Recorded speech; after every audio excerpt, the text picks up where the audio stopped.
Assembly ఒకటి అంటే మంచి చెడు రెండు లేదా ప్రజాస్వామ్యంలో ఆర్గ్యుమెంట్ ఉండటం ఎంత ముఖ్యం, అధికారం విపక్షం రెండు ఉండటం ఎంత ముఖ్యం అన్నట్టుది నిరూపించింది.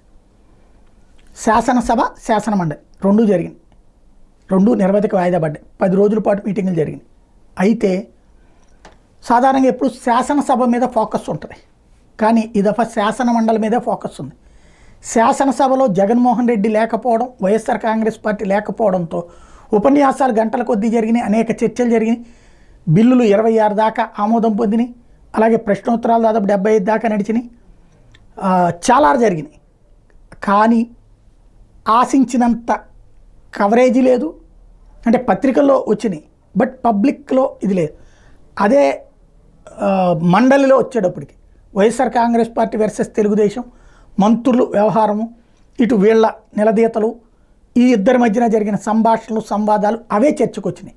తద్వారా అపోజిషన్ లేకపోతే వన్ సైడెడ్ వెర్షన్కి ఉండేటటువంటిది తక్కువ దాన్ని అట్రాక్షన్ ఉంటుందని తేలింది.